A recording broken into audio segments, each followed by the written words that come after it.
ಉಪಕಾರವನ್ನು ನಾವು ಮಾಡಿದ್ದು ಮರೆತು ಬಿಡಬೇಕು, ಅಪಕಾರ ಆಗಿದ್ದು ಮರೆತು ಬಿಡಬೇಕು. ಇದು ರಾಮನ ಗುಣ.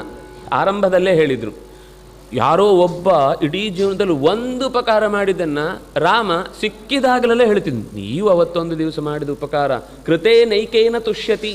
ಒಂದು ಕೆಲಸ ಮಾಡಿದ್ರಿಂದ ಯಾವಾಗಲೂ ಅದನ್ನೇ ಮತ್ತೆ ಮತ್ತೆ ನೆನಪಿಸಿಕೊಂಡು ರಾಮಚಂದ್ರ ಸಮಾಧಾನದಿಂದ ನೀನು ಮಾಡಿದ ಉಪಕಾರಕ್ಕೆ ನನಗೆ ಇವತ್ತಿಗೂ ಅದು ನೆನಪಿದೆ ಅಂತ ಹೇಳಿ ಹೇಳಿ ಅವನಿಗೆ ಒಂಥರ ಅಕಸ್ಮಾತ್ ಅವನು ಒಂದೇ ಉಪಕಾರ ಮಾಡಿದ್ದು ಹೌದಾಗಿದ್ದರೆ, ಒಂದೇ ಉಪಕಾರ ಮಾಡಿದ್ದಕ್ಕೆ ನನ್ನನ್ನು ಇಷ್ಟು ನೆನೆಸ್ಕೊಳ್ತಾನಲ್ವ, ನಾನು ಎಷ್ಟು ತಪ್ಪು ಮಾಡ್ತಾ ಇದ್ದೇನೆ ಬೇರೆ ವಿಷಯದಲ್ಲಿ ಅಂತ ಇವನ ಹತ್ರ ಹೇಳದೇ ಅವನು ತಿದ್ಕೊಂಡ್ಬಿಡ್ತಾನೆ ಎಲ್ಲ ಕೆಲಸಗಳನ್ನು.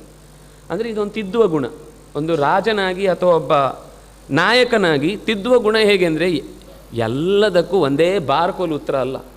ನಮ್ಮಲ್ಲಿ ಕೆಲವೊಮ್ಮೆ ನಾವು ಮಕ್ಕಳನ್ನು ಈ ವಿಷಯದಲ್ಲಿ ತುಂಬ ತಪ್ಪಾಗಿ ನಡ್ಕೊಳ್ತೇವೆ. ತಪ್ಪು ಮಾಡುವುದು ಮನಸ್ಸು, ಏಟು ಬೀಳುವುದು ದೇಹಕ್ಕೆ. ಆ ದೇಹದಲ್ಲಿ ಆ ಹೊತ್ತಿಗೆ ಬಿದ್ದ ಏಟು ಅದು ನಿಧಾನಕ್ಕೆ ಹಾಗೆ ಅದು ಮಡುಗಟ್ಟಿದರೆ ಮನಸ್ಸಿನಲ್ಲಿ ಆ ತಪ್ಪಿನ ಬಗ್ಗೆ ಎಚ್ಚರವೇ ಬರದೆ ಜಡ್ಡು ಕಟ್ತಾವಷ್ಟೇ ಮನಸ್ಸು. ನಮಗೀಗ ಕೆಲಸ ಆಗಬೇಕು ಹೊರತು ಶಿಕ್ಷಿಸುವುದೇ ಮುಖ್ಯ ಅಲ್ಲ. ಮಗು ಓದುವ ಹಾಗಾಗಬೇಕು, ಮಗು ಏನನ್ನು ಹೇಳುವ ಹಾಗಾಗಬೇಕು, ಮಗು ಏನನ್ನು ಕಲಿಯುವ ಹಾಗಾಗಬೇಕು. ಕಲಿಯುವ ಹಾಗಾಗಬೇಕು ಅಂದರೆ ಮಗುವಿನ ಮನಸ್ಸಿಗೆ ಹೇಳಬೇಕು ಹೊರತು ದೇಹಕ್ಕೆ ಹೇಳಿ ಏನು ಉಪಯೋಗ ಇಲ್ಲ.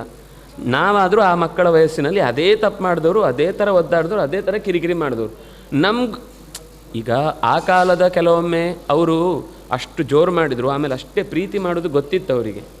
ನಮಗೀಗ ಹೊಡೆಯೋದು ಮಾತ್ರ ಗೊತ್ತಿಲ್ಲ, ಆಮೇಲೆ ಪ್ರೀತಿ ಮಾಡೋದು ಗೊತ್ತಿಲ್ಲ ನಮಗೆ. ಎರಡು ಅಂಶ, ಒಂದು ನಿನಗೆ ಹೊಡೆದದ್ದಲ್ಲ, ನಿನ್ನ ತಪ್ಪಿಗೆ ನಾನು ಶಿಕ್ಷಿಸಿದ್ದು, ನೀನು ನನಗೆ ಇಷ್ಟನೇ ಅಂತ ಹೇಳೋದಿಲ್ಲ ನಾವು.